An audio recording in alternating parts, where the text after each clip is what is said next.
Let's talk about your Okay. jersey. Okay, yeah. So this, I'm going to tilt down a little bit.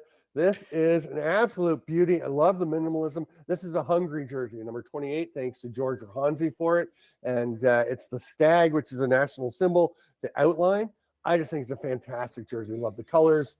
I'm a huge fan of this. And Hungary, who is coming to the World Championships in Utica this September, and they're going to have some players. They've got Alec Kamas, is really good. He's played very well for them. He's a guy who played Junior A and coaches, and he played in the Arena League. He's a very good D-tranny player. Also, speaking of very good D-tranny, or maybe more of a forward for Hungary, one guy that I've heard very likely to be playing for Hungary is Kyle Matisse. Yeah, I would imagine he's definitely playing offense if he's playing for Hungary. He might just play both ways. I mean, that's the thing, right? When he played for Philly, remember when they started keeping track of time on floor, and he was playing like 32, 33 minutes a game, which is insane because he'd play a D shift, then go up and play O, and then go back and play D, and it's like, holy cow, and do that throughout a game. And he's not, a sprinter. He's not like Shane Simpson fast or anything, but he gets to where he needs to be. He gets up the floor quite well, but he's so smart and so economical in his movements that he was able to do that. And he was such a huge piece for Philly when they got rolling again that, he was just, they needed him to play all those minutes. And I think he'd be like the Gaich brothers were for Serbia. I don't know if they haven't played for Serbia for a bit, but they would be just huge for them. Ilya and Alex, and it was just the two of them. And Nick Bilic would play for Serbia as well in 2015. And I'm trying to remember which of them played in 2019. They might all have. But yeah, like Ilya would just go out, play defense, run up the floor. They'd all, they're all, and Bilic was playing D and played some O. Alex is the right-handed Gaich brother and just a deadly shooter. And they were huge. Like, it was so fun watching Serbia with the Gaiches because they're not just there to dominate the game and be like about them. They were there to teach a bunch of these Serbians how to play. But when it came down to it, it's not like they were being hogs. It's not like they were trying to seek the glory. It's their teammates were saying, guys, it's a close game. Can you go do something? And they would go and do something, right? I remember seeing Alex score like 5 or 6 goals in a game at the Worlds on Onondaga in 2015. Ilya, just an amazing player. And also, I think it was Ilya I might have gotten hold of. I remember speaking to somebody from the Serbian team as I was going, because I was out in British Columbia for Man Cup and then heading back to Onondaga to do the Worlds. So Carrie, my now wife, girlfriend at the time, and I are driving back across the country, and I'm preparing. So I'm trying to figure out how to pronounce all the Serbian names. So I'm talking, I think it was Ilya that I wound up talking to. I talked to a couple of folks, and they went through all the names with me. And it's like I'd be phoning whenever we had reception in the Rockies. As we're driving, you drive through in BC, Alberta for quite a while, and I'm trying to get a hold of people. And it's like, I've got 2 bars. I'm going to make a call. Figure it out, because there are another 14 or 15 nations to figure out the names for as well. But but Hungary, I think, is going to be really fun. They've got some talent. I think Matisse is going to make a huge difference if he does come and play. Some of the players that could be at the Worlds will be very interesting. Because guys that are really passionate about getting things going. I'd love to see South Africa get going and have Chris Bushi be kind of the flag bearer for them, because he's really into his South African heritage, and I think he'd be amazing to drive the formation of a team down there. Yeah, you muted yourself again, buddy. Yeah, no, I love it. And that's actually one of my favorite parts about the NABLL is their league is so much like that, where you get a couple of guys like a Matisse or a Bushi. Not everybody's at that level, but I mean, some guys are. Like, they're fortunate the Eddie have Neil Powis. And you take box lacrosse to a bunch of field players and athletes who now want to learn this sport. And I mean, who better to learn it from than some of the those great players. And to have all these teams, I always just find it so impressive how well this sport has traveled for what Mhm. it is. I mean, it's not by far not the most popular sport, but to see it in all these countries and to see some of the countries that go to Worlds really blew my mind. There's a bunch of new ones this year in the men's tournament, and of course, 10 new ones for the women's tournament. It's the first ever women's championship this year. I'm very excited about that. Um, Lots of stuff going on. Teams are starting to get picked. Ireland's announced a bunch of their players for the women's tournament. Canada is on the verge of announcing their final group to do trials a bit later in the year, and they've got a ton of great players. There's going to be some really, really great stuff happening for the Worlds, and it's fun seeing the new countries. I remember I got to call Costa Rica's first goal at the at the World Championship when they were there in 2019. I was doing their first game, and when they got a goal, which was well into the game, and they'd given up plenty.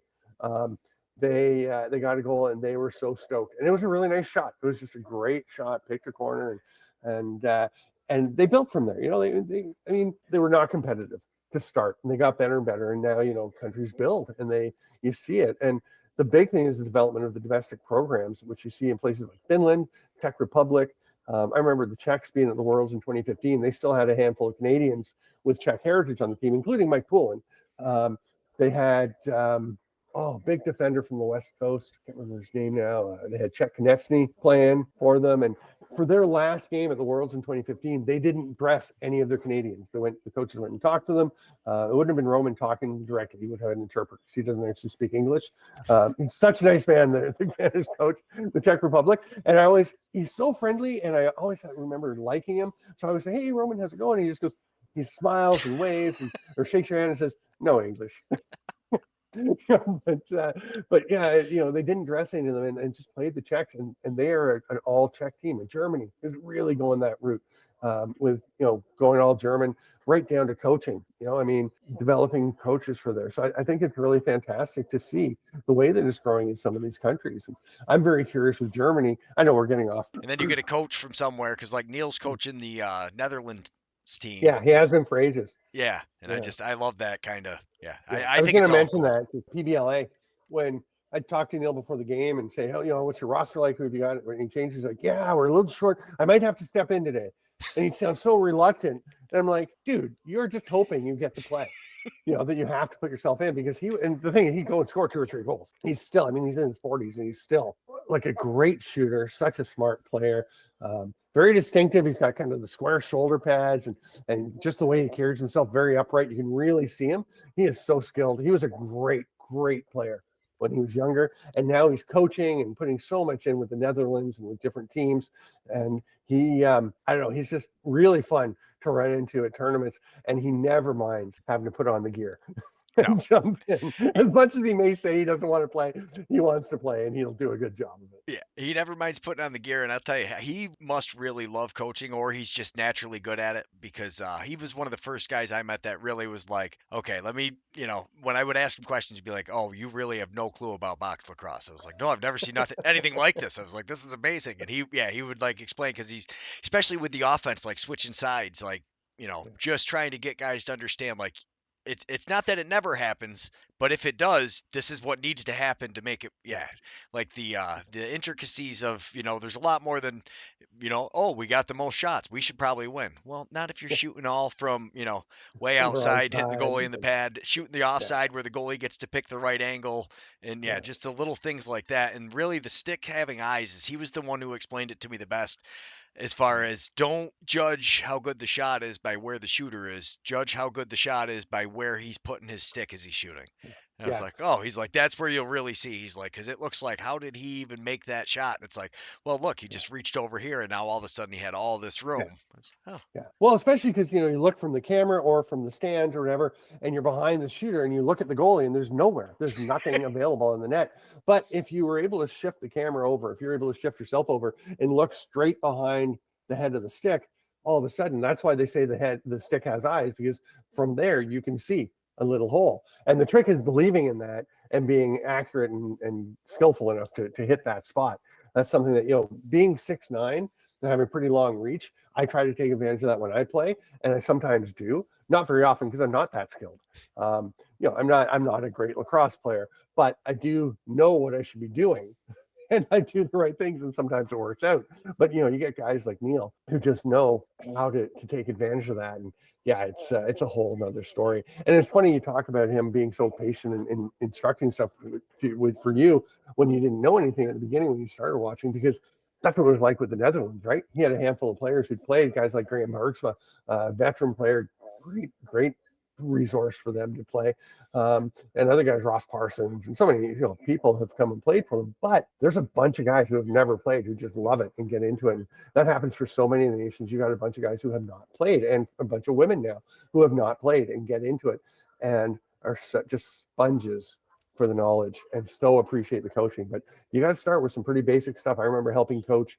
I think was it Serbia or Austria? It was Serbia at e-box tournament once. One of the coaches said, "Hey, do you mind? We're short. Do you mind jumping on a door?" I'm like, "Yeah, sure, why not?" Next thing you know, I'm helping coach and stuff. And I remember talking to the guys and just going out at between periods and saying, "When you're coming to the bench, don't like run to the boards and then run along the boards to the bench. Take the hypotenuse.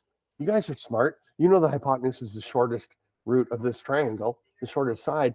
Come straight to the edge of our box. Don't get into the other team's box and then run over to ours. Come straight to the edge of the corner of our box. And as soon as your foot is there, or maybe a little before, we can send a guy out the front door." And that is something that just as a Canadian, especially from, Peterborough for me and a bunch of guys, or, if you're from Whitby or Victoria or Six Nations, whatever, you just know that that's what you do because you've grown up watching that. But Well, and if how you to play field, yeah, it's not only just to do it the shortest way, but really to take advantage of it is that's how it was explained to me by somebody when it finally the light bulb went off when they were like, yeah, "No, I'm gaining 10 yards as long as I do it right." He's like, yeah, "You can gain almost 10 yards on this play as long as you know what you're doing." And I had never yeah, looked at it from that perspective and I was like, yeah, "Oh, I get exactly what you mean now." Yes, because if you know the play's there, yeah, okay, we can do this as long as everybody's paying attention and box yeah. IQ is you see it more in this sport than almost any sport, maybe other than baseball with hitting the ball, but where you Mhm. can really make up for athletic deficiencies. Like we joked, about Benesh. Yeah, I don't really sprint off the floor afterwards. Yeah. But then when you watch like all the assists he has, and then every game he does some amazing things that you're like, could he get away with this? But it's just because he's so smart and he knows what's going to happen. And the loose balls he gets. Yeah, it's crazy. He How is he always there? I remember watching like Zach Courier at one point, and he's got no athletic deficiencies, but watching because he was getting record loose ball numbers and thinking, why does the ball always just wind up near him? And then you have to watch the game in kind of a completely different way to see how he's thinking ahead. That it doesn't just happen to be near him. He's taking angles, he's doing things to get him there. Ryan Manesh is the same thing. He's seeing when somebody's shooting, where they're shooting from, where the goalie is, how the ball is likely to come out, and he's getting to that spot. And that even if you know to do that, it can be challenging to do it effectively because you've got to almost need an advanced degree in physics to figure some of this stuff out, or geometry and physics. yeah, So yeah, I mean, so it's the old Wayne Gretzky thing, right? His dad always taught him go where the puck's going, not where it is. Simple, yeah, makes but then try sense. and do it. Then try and do it better than everybody else in the world. Yeah. Yeah, no, it makes perfect sense, but like you said, it's that I really believe in that 10,000 hour rule, just being in that position so many times, knowing the physics of it, but then knowing, okay, well, sometimes it hits this or sometimes it hits that, and Yeah. just yeah, the little things, it is always awesome. But of course, yeah, we went on for like another 15 minutes off of all that, but as Of course we always, did. yeah, I gotta run unfortunately, but it's been awesome. Thank you so much for sharing the knowledge and helping grow, and I love the segments we're doing with little shots from the outside as far as what's going on with the World Games, kind of keeping us up to date as we head into this fall, World season. So thanks, really appreciate that. Yeah, I love it, and there's going to be lots more of that coming as things build towards it. It's always fun to get together and talk about the game, and I hope we help some people just either just enjoy it or learn something. Yeah, maybe both sometimes. All right.